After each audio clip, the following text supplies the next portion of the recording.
Ngayon, kung babanatan mo ko ng mga mababaw na pangbanat mo na kesyo nang rape ako or nang gahasa ako ng 12 years old, di sana patunayan mo, asan yung ebidensya? At ako ba ay may record sa NBI or may record ba ako? Yun yung hinahanap ko lagi sa inyo. Wala akong record. Baka kayo yung may mga record. At doon naman kay nanay at doon sa mga lola na nakapaligid dito sa mga vlogger na to, siguro mga nay, siguro ang maipapayo ko lang ilang taon na lang ang itatagal do sa mundo, ganyan pa kahiya-hiya ang mga pinaggagawa nyo. Although may galit kayo sa akin dahil Duterte supporters ako, pero sana nilulugar. Sa mga ganyang edad kasi dapat nagbabalik loob ka na.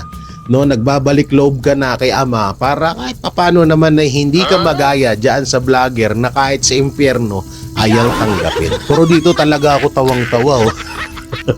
Sumpa natin ha. Dito ako tawag-tawa.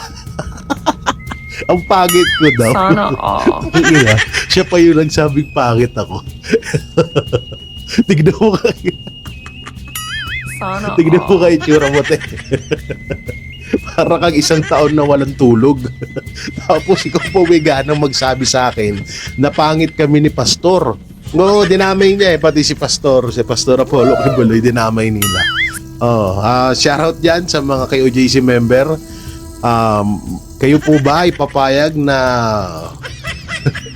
na lait-laitin nito si Pastor? Tignan niyo na itsura nito. Ay, lako ate.